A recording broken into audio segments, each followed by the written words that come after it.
That's something we do, but we don't do alone. There is a budget commission that, they're the group that reviews what the revenues are for the county, what they're projected to be based on the sales tax that you, as citizens, your families, as citizens, as those who come into Seneca County and spend money, on what those revenues are projected to be. The single highest revenue that we receive is the sales tax, monies that come in, and we, obviously, all of that we pay in sales tax, the majority of that goes to the state of Ohio, but the portion that we have here, that is the single highest amount of revenue in our budget, and we have to foresee how to deal with those monies and how we distribute those, and working with these department heads and elected officials. The other two that make comments about being a commission. Thank you. Again, my name is Mike Kirshner. I did graduate from this fine school in 1970. That was a long time ago. Thank you all for sitting there. As Fred said, Commissioner Zoller, we were sitting there a little while ago. I believe that the most important duty of the commissioner is the safety and security of the citizens of Seneca County. And secondly, the collaboration and cooperation with other subdivisions of government. Brent Howard talked about an agreement that was made with Hopewell Township regarding annexation. And that was only done because of collaboration and cooperation. Everything you see on the news every night seems to be that folks are at one another. And I want you to know that as far as Seneca County and Tiffin are concerned, it's important to us to have a good working relationship with the city of Tiffin, the city of Fostoria, and all the townships. It sure makes life a lot easier to be able to have a calm, intelligent, rational discussion about issues and come to a decision that we believe is in the best interest of all the citizens of the county, putting egos aside and making certain that we do the thing that's in your best interest. So the two important things that I'd like to have you take away from this, from my standpoint, are that we are here for the safety and the protection of all the citizens of the county, primarily. Certainly to be fiscally responsible. And secondly, to do what we can to cooperate with not only the local folks, but state and federal folks in trying to represent you as best we can. I too, again, my name is Fred Zoller. I too am an alumnus. I'm a little bit younger than Mike. I was sitting in the chairs out there in 1973. My background is I started the business 35 years ago and it's been very successful, and I wanted to contribute back to society in some way. You know, I always say, you know, as a county commissioner, can I stop nuclear proliferation? Can I stop world hunger? No, I can't. But can I make some difference in this community? Remember, we work for you as taxpayers. You're our boss. We are certainly different than the federal government. We have to live with a balanced budget every year. You hear the budgets of the government, the deficit, spending, and so forth and so on. Our budget is roughly 16.2 million, and we can only spend 16.2 million. And we got to make sure that we always have money in the bank for a rainy day and so forth and so on. So the responsibilities are very great within this position. I personally feel the two greatest departments, the ones that we have to make sure to protect the most, are the Sheriff's Department, which is the protection of everyone within the community, and EMS. We got to make sure that if you get hurt, there's an ambulance that's going to take you to the hospital. While all departments are important, I would always classify those two. When those two come up for budget time, and I hate to say this with you guys standing here, but those are near and dear to my heart, that we make sure that we continue to protect the citizens of Seneca County, and God forbid, if you get ill, that we can get you to the hospital. And I urge all of you in some way to get involved in government at some level. It's been a very, very enlightening experience for me. We will turn it over to the others, but before doing that, I'd like to introduce our county administrator is Stacey Wilson, and our clerk to the board is Nicole Smith.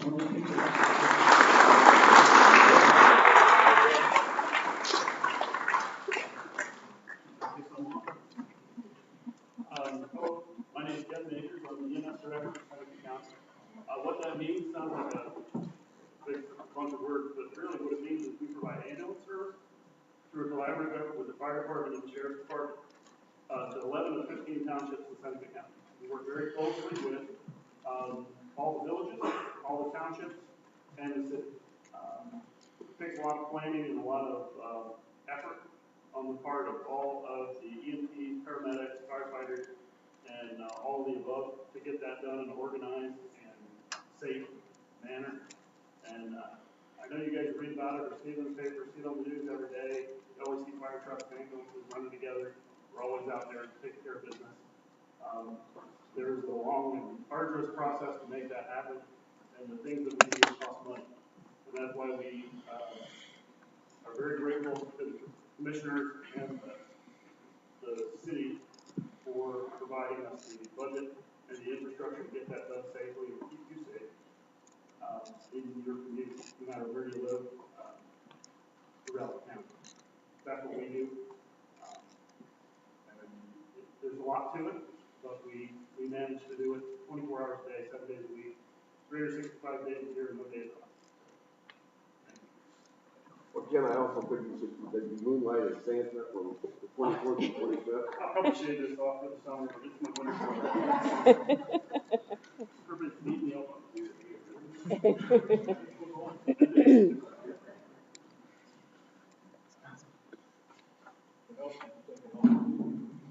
Oh, anyway. Everybody hear me in the back? Everybody wait. I don't like microphones, I tend to wave my hands around, and I ask for the podium here, if this is something really needs to put my arms on, if I don't, I can walk in my act forward. And, I'm old, I'm not as old as the two commissioners said. I graduated from business school across town in '76, so. But anyways, I want to thank the commissioners for asking me here, and when they sent the email out that they were going to do this today, when I sent it back, I said, sure, they probably cringe because they never know what I'm going to talk about when I stand up. I try not to embarrass them too much on board, but I do have a couple questions for you. How many folks here are here because you want to be? How many are here because you were made? How many of you are asleep already? Now, I've been your sheriff now for a little over 5 years, but I've been with the sheriff's office for around 35. And over that time frame, I've handled thousands of calls and assisted others with thousands of calls all across the county. It's been a lot of good times over the years, but it's a roller coaster what you see when you help somebody through a difficult time in their life. And when they asked me to come here and talk a little bit about the office, I got to talk a little bit about the history of the sheriff's office. Talk about the first sheriff that was elected back in 1824, over 192 years ago. His name was Ingram. And I'm not sure what he did between 24 and 26 because they didn't build the first sheriff's office in jail until 1826, which was also the first public building built in Tiffin. Now that building was built on the northwest corner of Jefferson Street, Market Street. And the materials back in the time were logs. So what do you suppose they had a problem? People digging under the walls or digging through the walls and escaping. So they actually constructed another sheriff's office that sat either on this side of the street or on the other side of the street. And that opened up in 1843. And that was out of stone and brick. They had a worse time than what the first sheriff's office had because people still escaped. And one of the articles I read from a newspaper way back when was one of the individuals had ripped up a sheet, put a hole through the wall, climbed out, climbed the ground, actually went uptown to a cigar shop. And when the jailer came back, he was sitting on the front steps smoking a cigar, waiting for him to let him back inside. Now, over the years that I've been sheriff and the sheriffs prior to me, the grand jury has come in and actually does an inspection as part of their duty, do an inspection of the jail. No big deal, and normally they try to give them bread and water. But back in the 1840s, the grand jury actually condemned that second sheriff's office. Now, the commissioners at the time put it on the ballot, and it went down because it's a jail. We're not supposed to have it down. But Since the grand jury condemned it after that, they were forced to build a third sheriff's office, and that's where the county index building is sitting now. That was opened up in 1878. In the early 80s, when I started, that's where we were, in the third sheriff's office. But it had issues too. Actually, a federal court in Toledo shut that facility down, and a lawsuit was filed in the mid-80s in regards to the deplorable conditions in that facility. And they were.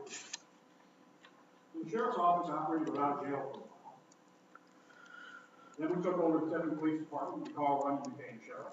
And Carl worked with commissioners in getting a new location, the fourth sheriff's office the county's ever seen, and that's at the intersection of Lamont. Now, when I started back in the 80s, I started out as a reserve and then got on the road. And over the time, I went from a road deputy to a supervisor, from a sergeant to a lieutenant to a captain. And then when the sheriff at the time, Tom Steyer, decided to go work for the federal government, I was elected in 2010 to take over for the sheriff. You know, part of the responsibilities for the sheriff and the county is for preserving the public peace. And that's hard to do when you have a county that covers 545 square miles. You do it with 17 road deputies, 6 dispatchers, 3 shifts around the clock, and a little different other than EMS because we're open all the time. I used to tell people we're like 7-11, they're closed, 7-11 closed. So anyways, we have 1 chief deputy, 1 lieutenant, 2 sergeants to take care of those shifts, and the deputies themselves. And we have an operational budget, as you heard a little earlier, a little over $16 million. We take up about a third of that to operate that facility. We have 80 employees. In that 545 square miles, we are to protect all the folks that call Seneca County their home, which is about 56,000 people. And also, everybody that passes through. We've got 2 detectives, one works in the sheriff's office, one works with the Metric Drug Task Force. They keep, unfortunately, too busy. In the last year alone, we handled over 7,000 calls for service.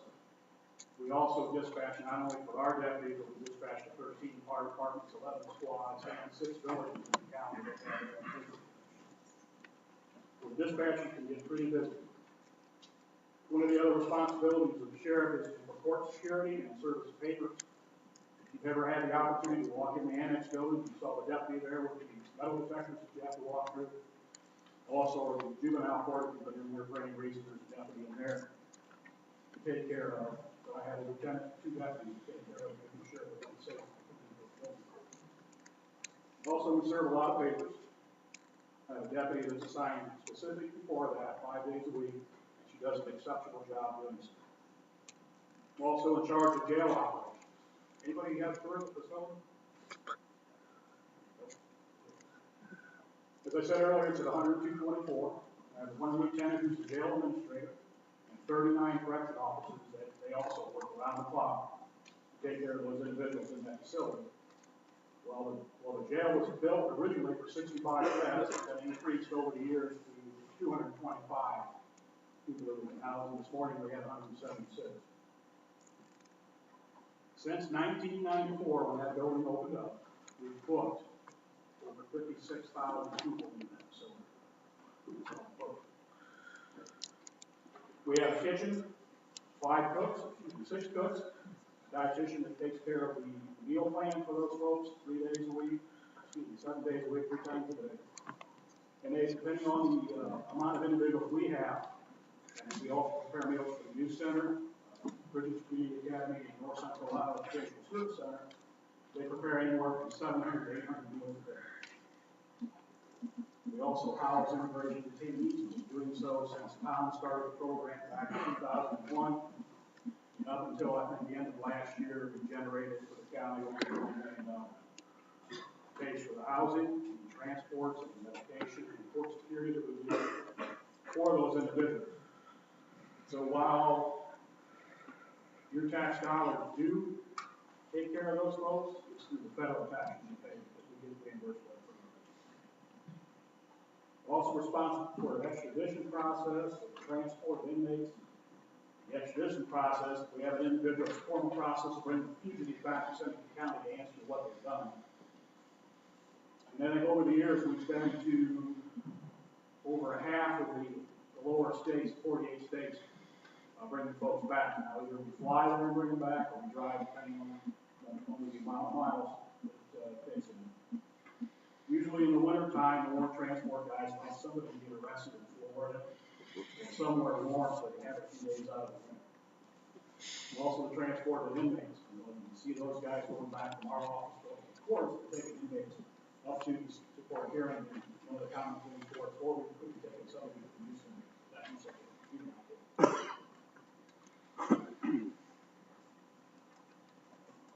Those things are the extent of our responsibility for Study County.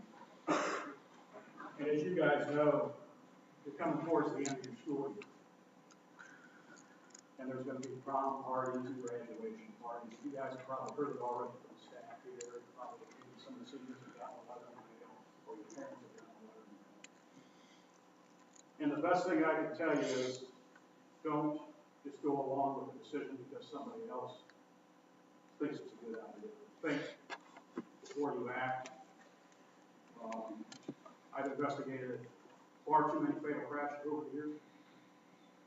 If you guys could think back to what your parents' expression on their face when you've done something, that's not the mad expression. It's when they're scared that something bad could happen to you. That expression, and multiply that times 50 times, and that's the expression that I've seen on a parent's face when I acted in death. You guys are their world, and when you have to give that notification to somebody, their world just collapsed. I've seen the color drain out of their faces. I had one collapse. I don't ever want to do that. And you guys can help me not have to do that. Make wise choices, not quick choices, because things can turn real crappy real quick. And the aftermath, that's the life. Thank you for giving me the opportunity.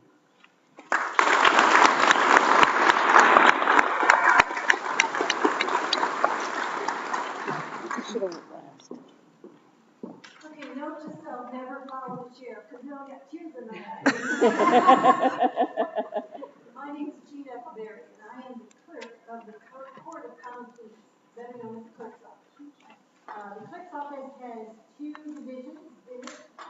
We're located, by the way, in the annex building, so because I'm running in the old sheriff's office building, that's where I'm located now. But we have two divisions. One is the legal department, and the other is the title department. The legal department handles all the case filing. So if a new case is brought into the Court of Common Pleas, it comes into our office first. So we'll file stamp it, we'll date it. Our job is to keep an accurate and preserve the record for the court. So when the case goes before the judge, he has a case that has all of the filings in it for that case. So it has an accurate record for him. So we also have the title department. The title department issues titles for vehicles. So many of you have a car. Perhaps it's in your name or perhaps it's in your parents' name, but they would have come into the clerk's office and obtained a title to our office. So kind of two distinct different departments, but both of them keep us very busy throughout the year. And I was just going to give you a few statistics from our legal department, cases that are filed, and for you government people, government history people, the Court of Common Pleas is a jurisdiction mostly felony cases. Your municipal court would have your traffic cases and lower cases, but in our court we would have the felony cases. We also have divorces, dissolution cases.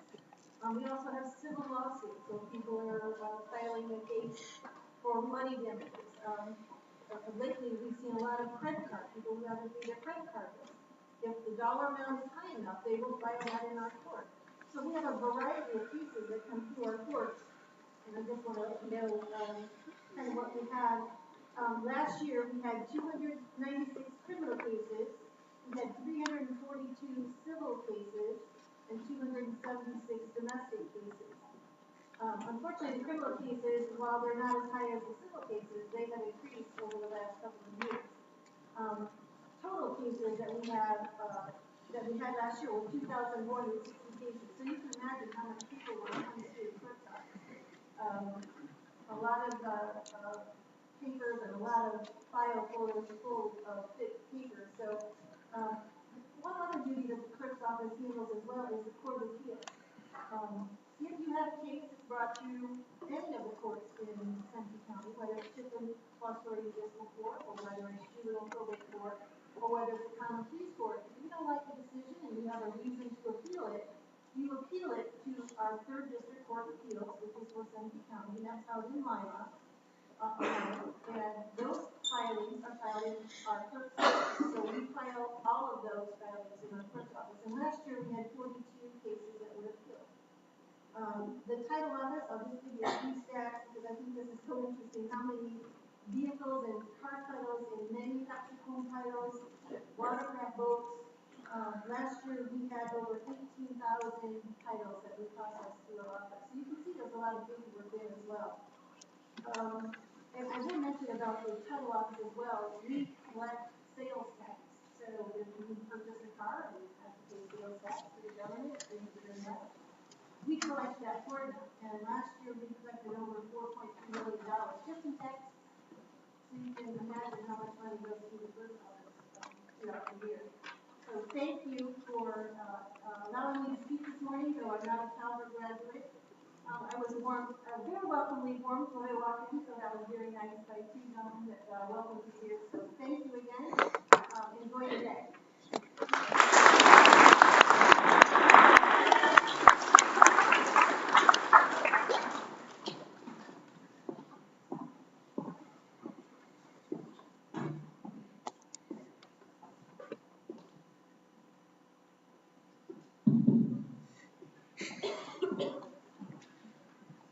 Good morning. My name is Lori Ritzler, and I am the Deputy Director for the Seneca County Board of Elections. Many of you already here know me as Drew and Luke's mom, and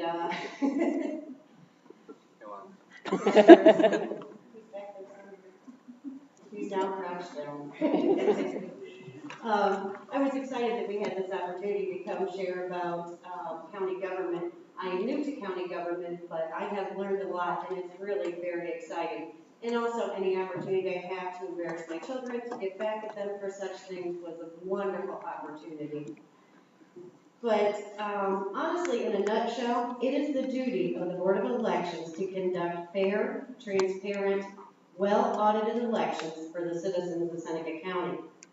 At the Board of Elections, we work to correctly and accurately register voters, review candidate petitions, create ballots, hire and train poll workers, and these are just a few duties of what we do. And when I talked about training of poll workers, for every election, we hire and train 214 people to work an election.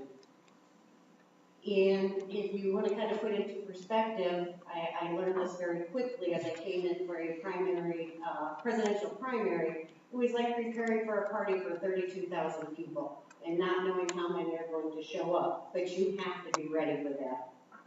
We also have to report the official counts to the county, to the state, and make sure that those are accurate. So we have the right people elected based on how the voters voted. Besides being under the authority of the county commissioners, they are a set of our bosses, but we are also mandated by directives from the Secretary of State. We also have federal rules that we must follow. And we also have a board of directors made up of 4 people. So the Board of Elections has quite a few counterparts above us, making sure we're doing what we need to do. Currently, our office is staffed with 4 full-time employees. As Commissioner Zola pointed out, we need to have a director and a deputy director. One must be a Republican, one must be a Democrat. It must be a bipartisan office. We have 2 clerks. One of them must be a Democrat, one of them must be a Republican. So especially during election time, we have some very strict rules on who can do what. And typically, anything we do has to be done with 1 Democrat and 1 Republican. When people want an absentee ballot and we process those absentee ballots and we take them to the post office, we have to have 1 Democrat and 1 Republican take those ballots to the post office to be mailed. So we can't just say, oh, I trust my counterpart. We have to actually have one Democrat and one Republican do something as simple as mailing absentee ballots to make sure that we are running a fair and accurate election. A lot of people think that we only work 2 days a week and maybe 3 because there might be a special election. But I'm here to tell you, I learned very quickly, it starts very soon. We start training poll workers 60 days out. We start trying to find 214 people who are willing to give up a 12-hour day. Poll workers need to be at their stations by 6 o'clock in the morning, and they cannot leave until the polls are closed, and they have all their accounting done. Makes for a very long day. It pays a whopping $120. So if anybody's interested, you can earn $120 for 1 day of work. But we have to start trying to find those 214 people before we start our 60-day training process. The sheriff's department, they bring us in some of their clientele to help us move all of our equipment, because polling locations, we have 35 polling locations throughout the county, and we have to get voting machines and ramps and make sure all those are handicap accessible, and so we rely on the sheriff's office for that. And Sheriff Ethelberry also came as added security to make sure that we had no problems when we were counting absentee ballots. But the other thing is you can register to vote. We started talking about this. You can register to vote pretty much all year round, except for starting about 27 days before an election, and then it's cut off. So if any of you are not registered and want to, you can do that in our office until October 11th. And then you can no longer register. And if you are not registered, you cannot vote. You can vote provisional, but your ballot probably will not count. Once we end registered voting, then you can start voting absentee, and that starts then about 27 days before the actual election. So now people are voting almost a month before actual election day. And our office also has extended hours for that. So it's not just a one-day event, as a lot of people are accustomed to walking in. You've got all the same ladies that have been at a table for many years. They're telling you where to go and giving you your ballot, you deposit it, and you walk out. There's a whole lot more to running an election than just that day. And we started to talk about, in Ohio, some of you that are 17 or that are going to be 17 are going to be eligible to vote. So make sure you talk to your government teacher, and we'll make sure that if you are 17 and you can vote in the primary, that you're going to be 18 by the time of the general election. We will get you to vote. And I know we do have some seniors that did that this year, so that was great. As we talked about, and you heard me talk about absentee voting, so if you know, like some of our fellows did, ladies, Calvert students were on the retreat on election day. So they came in, and you can actually take a ballot with you. If you're not comfortable voting in our office, you can come to our office, you can get the ballot in your hand, take it home, and return it to us. You can also ask us to mail you an absentee ballot. It will be mailed to your home, and that's your responsibility to get it back to the Board of Elections. So all of our seniors were on their tireless retreat on election day, but there were some who took the time to vote absentee. This is my little soapbox. Some people consider voting a civic duty, and it's not really a civic duty. It's an American right. You have a right to vote. Another thing Commissioner Zoller touched on, there's a lot of corruption in a lot of other countries, and they don't have a lot of the freedoms that we do. And voting is a right and a privilege, and so I encourage all of you to learn and educate yourself about that process, and you can be a part of it. I think the last thing, and I haven't seen him yet, some of you, Nick Simone, he did service hours. Is Nick here, or is he one of our 40-somethers? There he is. He did service hours for the Board of Election on the election night. He was a runner for us. When our poll workers were done with the election, they had to bring all the ballots to us. So Nick helped retrieve ballots and equipment from the vehicles and got them safely inside to a secure location where we need to keep those. So thank you, Nick. I appreciate that, and I hope it was a learning experience for you and not torture. Does anybody have any questions about an actual election process? I know we're supposed to talk about kind of our county, but that's in a nutshell what we do, for the county. And if county government didn't interest you? I am Maurice. Mayor County, Swanton County for the presidential. For the presidential, was, Yeah, for the primaries, Ohio. Do you know who won? Donald Trump and John Kasich, I believe. John Kasich for now. For the Democrat, for the, Well, in Seneca County, John Kasich and Donald Trump. Hillary Clinton and John Kasich. Oh, Hillary, all right, I'm sorry, yes, it was Hillary, thank you. Yeah, see. And thank you, Sheriff, I appreciate your words to these students, because many of these kids are kind of like my own. In fact, you know, I should just tell you I have two of my own, and thank you for bringing that message home to our students.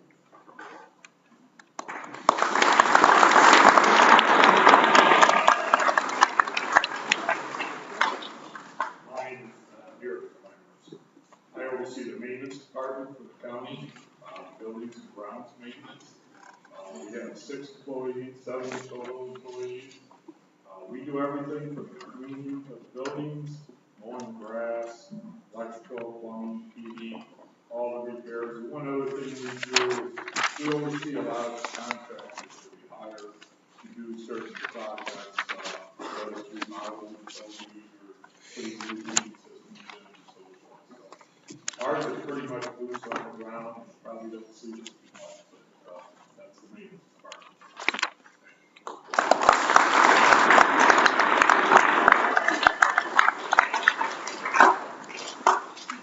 Good morning, I'm Kathy Albert, I'm the director at Job and Family Services. We get a lot of state and federal funds for our programs, we're afraid to do a little bit about those. But I want to encourage you, if you are interested in working in county government, it's really interesting and fascinating, and dare I even say fun. We get to work with this fine board here. My position's a little different. Many of these fine folks are elected. I'm appointed by board of commissioners, and I've been lucky to work with a lot of fine boards, and I appreciate their support for the programs we run.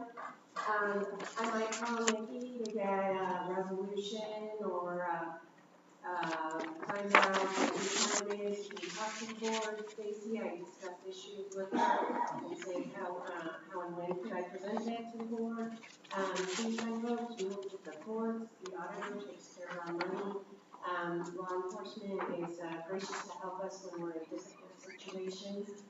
And we take voters registration and those sorts of things, but our investments. Our main programs are Who Likes to Eat.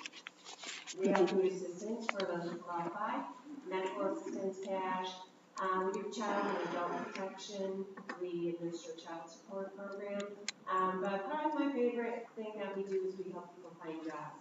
If you're looking for a job, all you have to do, you got a mobile app, look on your cell phone, look up Ohio Means Jobs. There are many jobs in the area. I'll show you all the jobs available in Ohio. You can also look up what you can make if you're looking to go into a certain profession, what kind of qualifications you need for that profession. It's just a really good source of information as you're looking forward to getting into jobs and getting into your career and potentially what college. And there is financial aid information available on that side as well. So, hope you guys have a great day. And I will turn it over to you.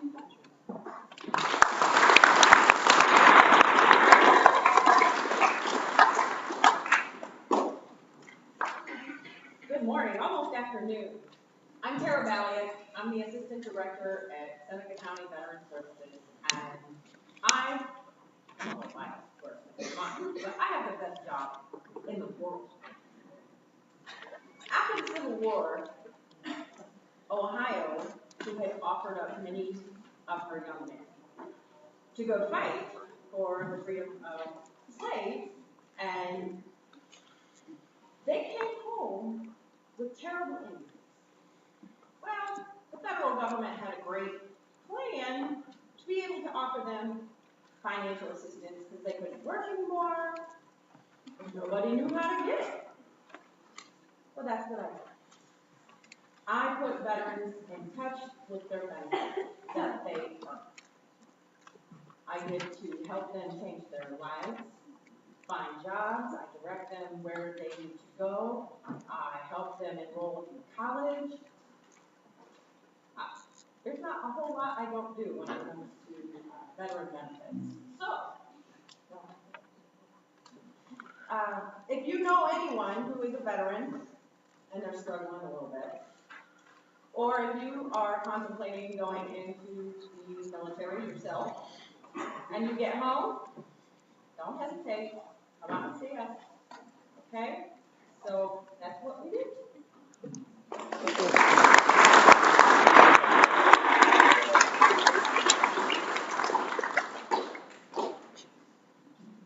Good morning, my name is Damon Alt, I'm Seneca County Treasurer, and I guess in the interest of time, I'll be just give a brief overview.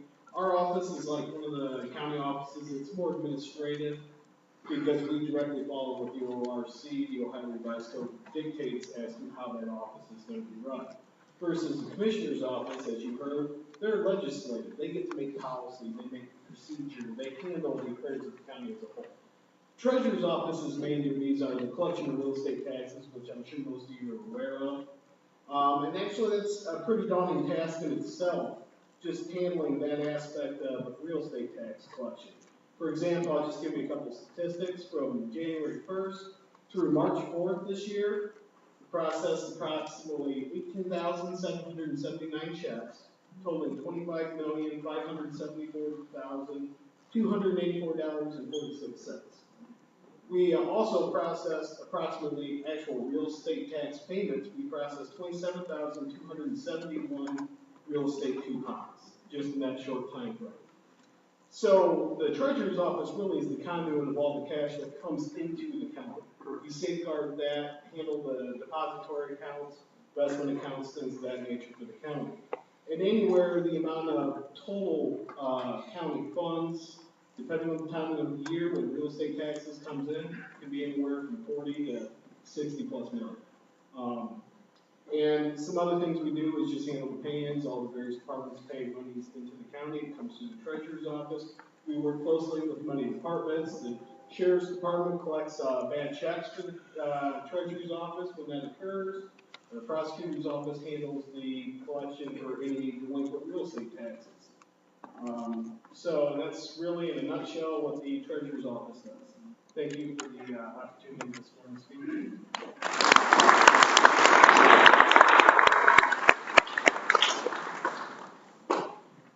My name is Kelly Marker. I promise not to embarrass my son because he does go here as well. But I am the chief dog warden for Seneca County. I have been employed for around 11 years. I'm appointed by the Seneca County Commissioners. What I do is I handle stray dogs and lost dogs in our county. We also do licensing of dogs. The auditor's office issues the license. We issue around 10,500 dog licenses a year. We are open 365 days, 24 hours a day, 7 days a week. Our emergency calls do go through the sheriff's office. So if you guys ever lose your dog, you want to make sure that you check the dog warden's office.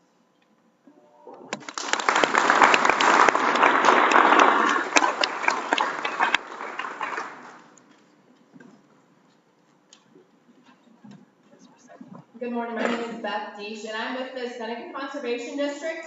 I have visited some of you as little students here in the classroom, teaching you about conservation and natural resources. And so I know we're all still students here, and I had to bring my visual aid with me.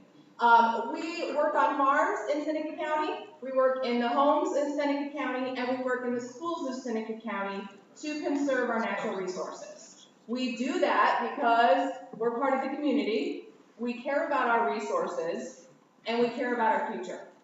And thanks to the commissioners giving us some of the funds to operate our office, we can then work with the state levels of natural resources and the federal levels of natural resources and leverage those funds and work to distribute them straight back to the people of Seneca County to encourage them to do more in conservation. So I don't have any money to pay you guys today, but I'd like to encourage each of you to do some more conservation. And in order to do that, I was thinking that we should probably take a selfie quick, and then you can look us up and find out other things that we do in our office too. So will you smile? Don't laugh yet, I gotta take a picture, Fred.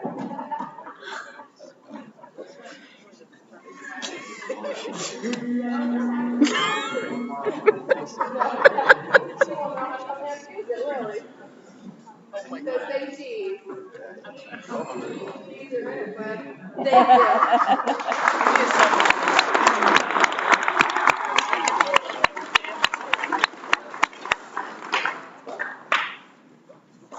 Good morning, Seneca. I'm Julie Atkins. I'm your county auditor.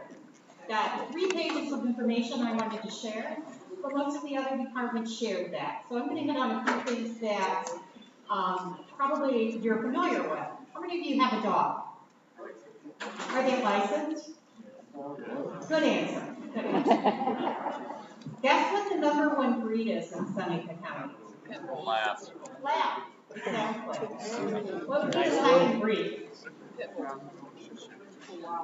Chihuahua. Good. Yeah. Third is a boxer. 4th, there's 2 of them. Terrier. A beagle and a shih tzu.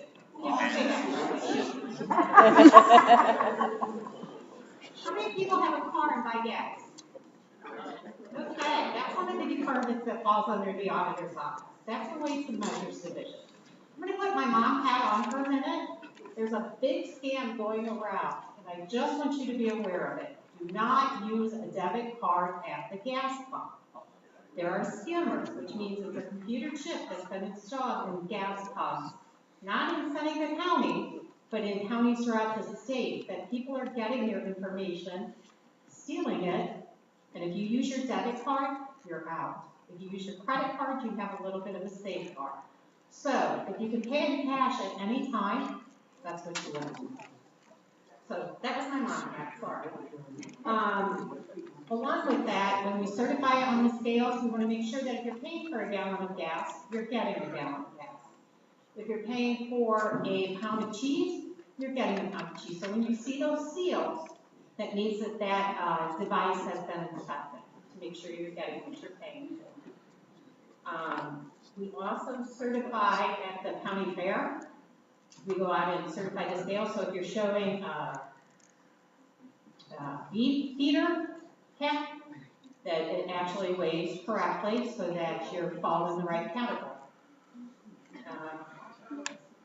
And of course, we're the component that assesses the value for the treasurer to collect the taxes on. So all of that money we collect, we in turn distribute it. I think the last settlement was well over $25 million that were settled back in the community. Of that, the county gets a portion to fund the services that they spoke about, as well as your entities, your city, your township, your fire squads, ambulance districts, that funds, those funds all come back to them.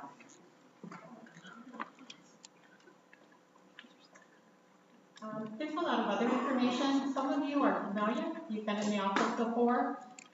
So I don't want to keep you from lunch, but if you get a chance to step up, please do. I'd love to share the information with you. Thank you.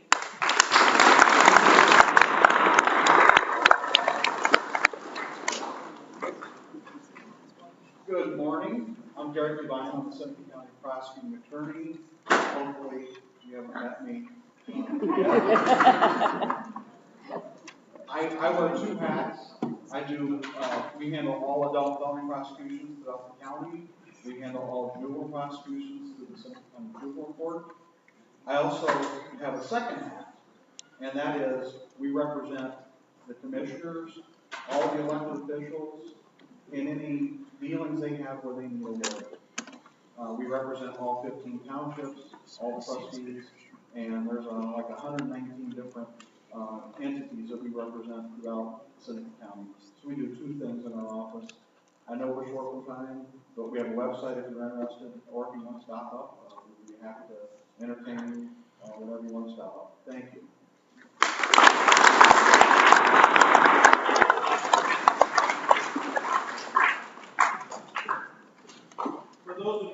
not have a dog license, the prosecutor or sheriff will see you. But let's thank all our guests for sharing your.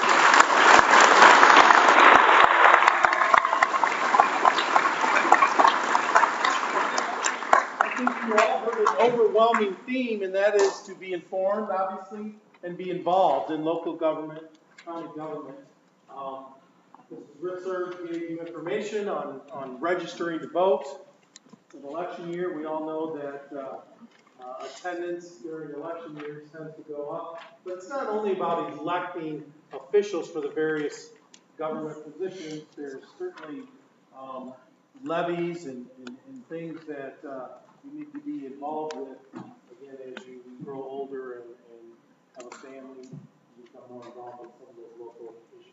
So again, we thank them for hosting, for us hosting their county monthly, right, monthly county? Weekly county commissioner meeting here at Calvert. And certainly, we appreciate all the guests that they brought with them to help us understand a little more about county government. So this wraps up our session. I think Mr. Willman asked me to read a couple of real quick announcements. 2 students need to stop in the office, Joe Stover, Darren Gates. Reminder to the sophomores about the NHS scholarship deadline is tomorrow. TU students, you're to bring in your textbooks for the completed classes to Mrs. Zender. And then juniors need to pick up an application for prom decorating if you have not done so yet. Okay? Thank you very much. You are dismissed. Thank you.